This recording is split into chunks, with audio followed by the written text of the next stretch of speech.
Assim como Deus promoveu uma restauração no reino de Judá, Deus vai promover uma restauração para a igreja dos últimos dias.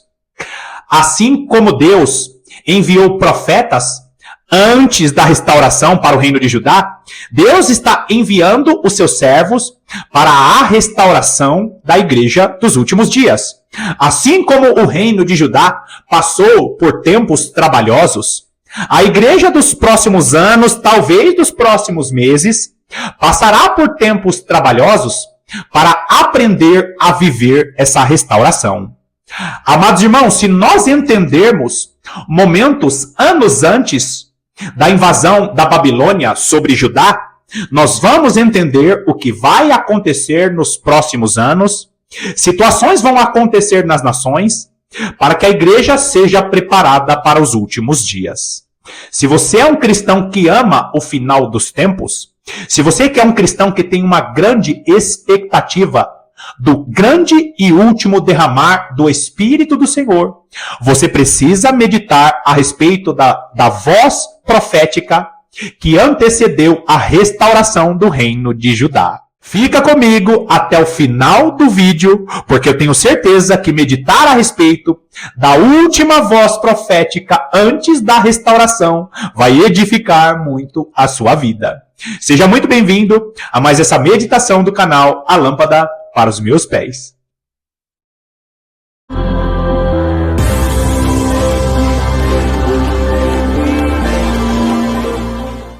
Nos últimos vídeos eu falei a respeito do tempo cíclico de Deus. O que é o tempo cíclico? Tempo cíclico de Deus é quando Deus nos mostra exemplos do passado para que olhemos para esses exemplos do passado como sombras.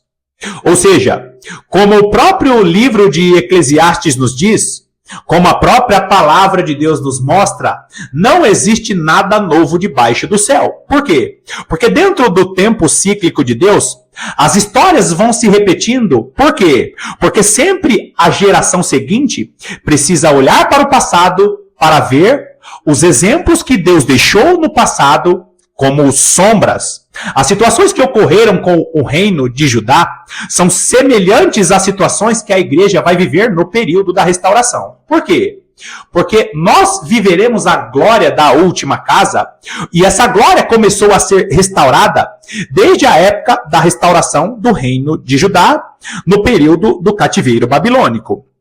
Então nós precisamos entender o que Deus deu às vozes proféticas que antecederam a restauração do reino de Judá. Eu vou tentar ser dinâmico no vídeo de hoje e eu preciso que você fique atento às referências que eu vou deixar no vídeo para que esse vídeo não fique longo, combinado? Então, queridos, nós precisamos entender que assim como Deus levantou vozes proféticas antes da restauração de Judá, ele está levantando vozes proféticas antes da restauração da igreja para os últimos dias. A igreja precisa ser restaurada na doutrina, no seu relacionamento com Deus, no seu relacionamento com os irmãos. Por quê? Porque se a igreja não for restaurada, ela não vai suportar a invasão da grande Babilônia, e, por consequência, o estabelecimento do reino do anticristo. Precisa haver uma restauração para que a igreja que será usada com poder e graça suporte as situações que vão acontecer na grande aflição. Entenda a história das vozes proféticas do Antigo Testamento. A história vai nos dizer, biógrafos vão dizer, que um homem ficou sendo atormentado por visões durante 3 anos aproximadamente. E esse homem, ele não conseguia dormir durante 3 anos. Por quê? Porque ele acordava nas madrugadas com visões do reino de Judá sendo invadido por um povo muito forte, por um povo muito poderoso. Esse homem acordava com cenas horríveis de pessoas sendo martirizadas, de mulheres sendo violadas. Ele acordava com visões horrorosas de crianças sendo lançadas nas pedras. E esse homem, atormentado por essas visões, ele começa a buscar a presença de Deus e ele começa a questionar o Senhor, dizendo: até quando, Senhor, clamarei eu e tu não me escutarás? Gritar-te-ei violência e não salvarás? Por que me mostras a iniquidade e me fazes ver a opressão? Pois a destruição e a violência estão diante de mim. Há contendas e o litígio se suscita. Esse homem chamado Abacuque, ele é o homem que é despertado por Deus, não com uma palavra direta, mas ele é despertado por Deus com visões. E Abacuque é conhecido como o profeta das perguntas ou o profeta dos questionamentos, porque Deus ele não vem com uma palavra direta para Abacuque, mas ele vem o quê? Com visões e com sonhos mostrando para Abacuque o que aconteceria com o reino de Judá. Abacuque começa a questionar a Deus dizendo: Senhor, por que me fazes ver a opressão? Por que o Senhor está me mostrando essas coisas? Ele faz vários questionamentos. Em um determinado momento, Abacuque ele começa a ficar perturbado com aquelas visões que ele estava tendo. A história e os biógrafos a respeito da vida de Abacuque vão dizer que Abacuque ele recebia aquelas visões. E Abacuque, exercendo o seu ministério, ele fazia parte da classe levítica. Segundo a história, os biógrafos vão dizer que Abacuque fazia parte de uma classe levítica específica que tinha muitas pessoas. E por ter muitos levitas, a maior parte dos levitas, eles tinham a oportunidade de se apresentar uma vez no ano, uma única vez em sua vida. E ali, queridos, uma vez por ano, os levitas se apresentavam no Cântico dos Degraus. E quando os levitas eles eram chamados para entoar os cânticos ao Senhor, geralmente aqueles que eram tangedores, aqueles que faziam parte ali da execução das melodias, eles olhavam para os levitas, para que os levitas dessem um louvor, e geralmente os louvores entoados a Deus eram salmos de vitória, eram salmos exaltando o nome do Deus Todo-Poderoso. Geralmente os salmos entoados no Cântico dos Degraus pelos levitas eram cânticos de o Senhor é meu pastor e nada me faltará, o Senhor nos livrará do laço do passarinheiro. Geralmente, os levitas, eles iam com um cântico de vitória uma vez por ano para exercer ali o seu ministério. Só que os biógrafos vão dizer que Abacuque, quando foi chamado para a sua oportunidade como levita, o tangedor, ou aquele que estava compondo a melodia, olhou para Abacuque e disse assim: Abacuque, qual vai ser o cântico de hoje? Qual vai ser o seu cântico? Vamos falar a respeito dos Salmos, capítulo 23? Qual que é o cântico de vitória? Abacuque já tinha recebido a palavra do Senhor, as visões do Senhor, dizendo que a figueira não floresceria. Abacuque não tinha em seus lábios um cântico de vitória. Por quê? Porque assim como Abacuque foi uma voz profética, Deus está levantando as últimas vozes proféticas no tempo em que nós estamos vivendo. Para quê? Não para pregar palavras de vitória, não para cantar louvores usando a voz de Deus, só louvores em primeira pessoa. Abacuque não mencionou um cântico de vitória, um Salmos capítulo 23. Abacuque, o cântico de Abacuque foi: ainda que a figueira não floresça, ainda que não haja fruto na vide, ainda que o produto da oliveira minta, ainda que os currais não deem os gados, ainda que não haja mantimento no campo, eu, todavia, louvarei o Senhor, o Deus da minha salvação. Essa citação foi o cântico de Abacuque. Por quê, queridos? Porque Abacuque, como ele era uma das últimas vozes proféticas, Abacuque, ele não poderia falar um cântico de vitória, ele não poderia entoar um cântico de vitória. Por quê? Porque Abacuque estava tendo revelações terríveis a respeito da restauração que aconteceria. E é por isso, queridos, que as doutrinas escapistas, as doutrinas que dizem que a igreja não participará das aflições, são doutrinas danosas. Por quê? Porque Deus, nesses dias que nós estamos vivendo, está levantando os seus profetas para dizer: Igreja de Cristo, tenha vida de oração, tenha vida de meditação na palavra de Deus. Por quê? Porque Deus vai promover um sacudir nas nações, e o cântico não é você será cabeça e não cauda. O cântico não será você o centro do coração de Deus. O cântico não é um cântico de vitória. Eu sou amado de Deus. O cântico é, ainda que a figueira não floresça, ainda que não haja fruto na vide, todavia eu me alegrarei no Senhor, o Deus da minha salvação. Sabe o que Abacuque recebeu ali? Ele recebeu visões a respeito dos danos que a nação de Judá estava para receber. Abacuque recebeu as visões da invasão da Babilônia e não tinha como entoar um canto de vitória como nos dias que nós estamos vivendo. O sistema do anticristo está sendo estabelecido. As nações estão para viver uma das maiores crises financeiras, uma das maiores crises alimentícias. As nações estão para viver um tempo de controle, enquanto a maior parte dos cristãos, assim como Judá, na época de Abacuque, estavam vivendo as suas vidas confiando naquilo estabelecido pelos governos, ou pelo governo de Judá. Agora, queridos, o que Abacuque fez? Em 645 a.C., Abacuque foi levantado e ele entendeu as visões que ele estava recebendo e ele começou a dizer o quê? Ele começou a ficar triste, chateado? Ele começou a contrariar as visões que ele estava recebendo? Não. Abacuque recebe a palavra de Deus e ele diz o quê? Vou me colocar na torre de vigia para saber o que meu Deus vai me revelar. Abacuque se coloca na torre de vigia. Abacuque, ele intensifica a sua vida de oração até que ele recebeu a palavra do Senhor dizendo assim, olha, sou eu que estou enviando os caldeus. E o Senhor respondeu a Abacuque, escreve a visão, grava-a sobre tábuas, para que a possa ler até quem passa correndo, porque a visão ainda está para cumprir-se no tempo determinado. Você que conhece o ensino das 7 festas do Senhor sabe muito bem o que eu estou querendo dizer com o tempo determinado. Mas se apressa para o fim e não falhará. Se tardar, espera-o, porque certamente virá, não tardará. As visões que Abacuque teve a respeito da invasão da Babilônia foram visões para o tempo dele.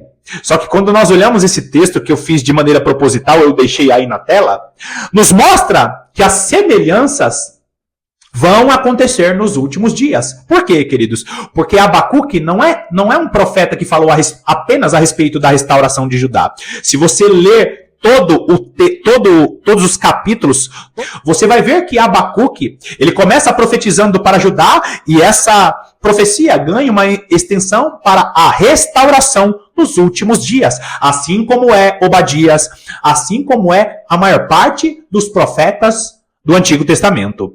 Agora, em 645 a.C., Deus levanta a voz profética chamada Abacuque e ele recebe visões perturbadoras. Por quê, queridos? Porque Deus, ele sempre avisa. Você sabia que quando Deus se revela a Amós, nós vamos ver que Deus fala para Amós, Amós, eu não vou fazer nada na terra sem antes revelar aos meus servos os profetas. E aí, queridos, por que Deus se revela a Amós dizendo, eu preciso falar com alguém na terra? Porque Deus sempre escolhe alguém na terra para agir em uma função de governo, para entregar a sua mensagem.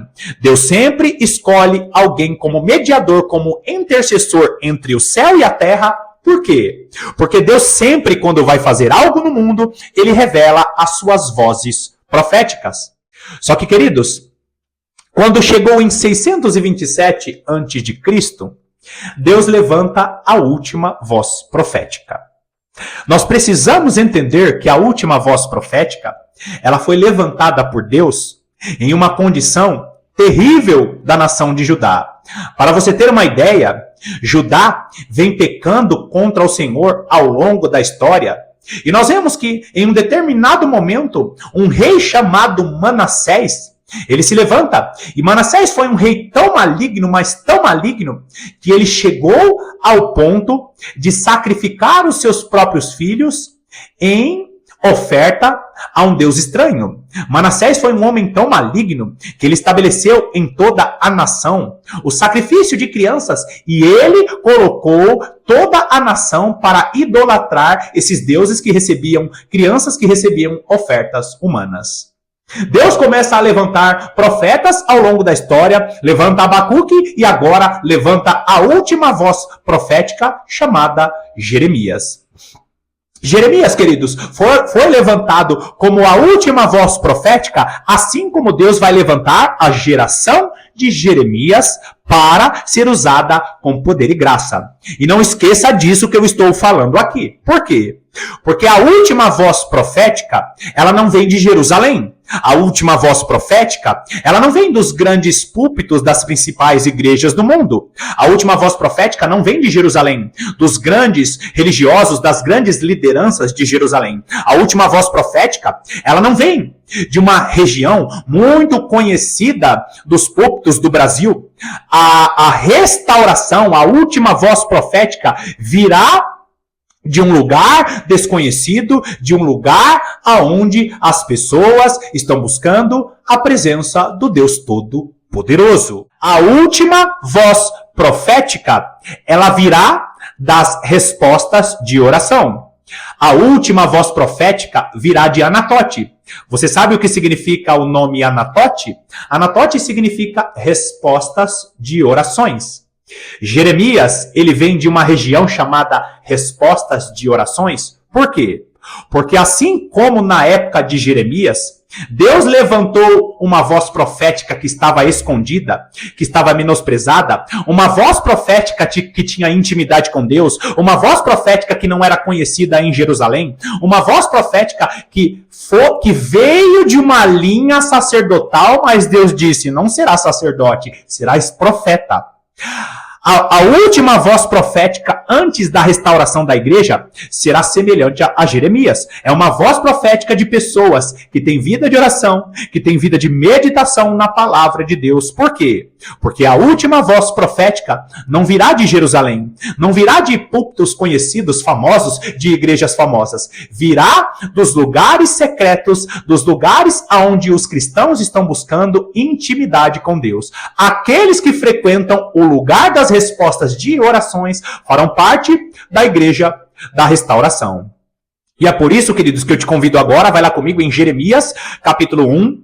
Jeremias, capítulo 1, nós vamos ler o versículo 1 que diz assim: Palavras de Jeremias, filho de Ilquias, um dos sacerdotes que estavam em Anatote, na terra de Benjamim. Anatote significa respostas de orações. E se você vê toda a história de Ilquias, você vai ver que Ilquias era sacerdote e ele estava ali preparando Jeremias para ser sacerdote também. É por isso que você, cristão, que tem a sua vida de oração, que tem a sua vida no secreto, saiba que Deus está te preparando para este período, este tempo profético em que Deus levantará os de Anatote, levantará os que estão no secreto para ser voz profética para esse tempo. Assim como a liderança espiritual de Jerusalém na época de Jeremias foi destituída, Deus vai destituir toda a liderança espiritual da igreja de todas as nações, porque está nascendo no secreto, na vida de oração, uma nova liderança da igreja de Jesus Cristo. Assim como Jeremias foi levantado, foi contrariado, assim como Jeremias foi o homem que veio com palavras duras, nós precisamos entender que Deus é aquele que estabeleceu Jeremias para ser voz profética naquele tempo e está estabelecendo Jeremias para ser voz profética no tempo que nós estamos vivendo. E é tão tremendo isso, queridos, por quê? Porque Jeremias foi aquele como a última voz profética antes da restauração. Agora, quando chega em 627 a.C., Jeremias começa a profetizar dizendo, se entreguem à Babilônia. Só que a Babilônia só invade Judá 22 anos depois. 605 a.C., um homem chamado Nabopolassar, ele invade e faz a primeira investida contra o reino de Judá.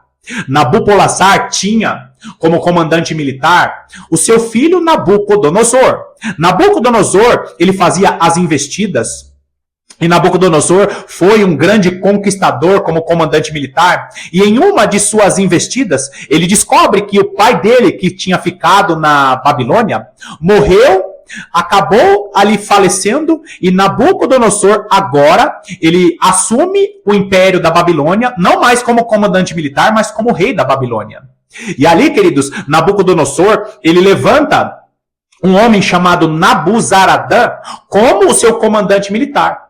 Já tinha acontecido a primeira investida ao reino de Judá em 605 e acontece a segunda investida em 597. Agora, Nabucodonosor, como rei da Babilônia, e com seu comandante militar Nabuzaradã, faz a segunda investida em 597. Quando chega em 586, na terceira investida, Nabuzaradã consegue invadir totalmente Jerusalém, e ali, queridos, acontece todo aquele cenário lamentável, e nós vamos ver, desculpe a redundância, mas nós vamos ver, o livro de Lamentações descrevendo detalhes da terceira investida de Nabucodonosor e seu comandante militar Nabuzaradã. O Império da Babilônia invade Judá, e nós vamos ver, queridos, que ao longo dessas 3 investidas, Nabucodonosor, o reino da Babilônia, eles levaram primeiro aqueles que eram considerados nobres. Na primeira leva foi Daniel, Ananias, Misael e Azarias. Na segunda investida já foram outro tipo de classe de trabalhadores para trabalhar ali na reconstrução da Babilônia, para construir ali toda aquela estrutura bonita da Babilônia. Lembra do jardim suspenso da Babilônia? Lembra dos portões famosos que tinha sido dedicado aos deuses, à deusa da Babilônia? Queridos, nós vamos ver que a investida contra o reino de Judá aconteceu em 3 levas, e a voz profética tinha sido enviada para quê? Para avisar o reino de Judá. Ouça a palavra da voz profética para que vocês não sejam enganados pelo sistema da Babilônia, que é um sistema sorrateiro. A Babilônia está vindo novamente, investindo pesado nas igrejas. Só que agora não é a Babilônia do rei Nabucodonosor. Agora é a Grande Babilônia. Um sistema político, religioso e um sistema cultural que está entrando de maneira sorrateira, e diferente da Babilônia de Nabucodonosor, essa já entrou na maior parte das igrejas, já está na maior parte dos púlpitos das igrejas. Só que o reino do anticristo agora vai promover crises nas nações, e se a igreja de Cristo não ouvir a voz profética que está se levantando, porque a igreja participará dessas grandes aflições, para que haja restauração, se essa igreja não se atentar às palavras que estão sendo dadas, certamente muitos cristãos vão perecer. Amados irmãos, eu vou terminar esse primeiro vídeo aqui e eu vou te aguardar para o próximo vídeo, porque essa pequena série de 2 vídeos, falando a respeito da voz profética, é uma pequena série para mostrar para você que as vozes proféticas do Antigo Testamento são semelhantes às vozes proféticas que Deus está levantando para esse tempo. Fica comigo no próximo vídeo, porque eu tenho certeza que Deus vai falar poderosamente ao seu coração. Que Deus te abençoe e eu te aguardo para a próxima meditação.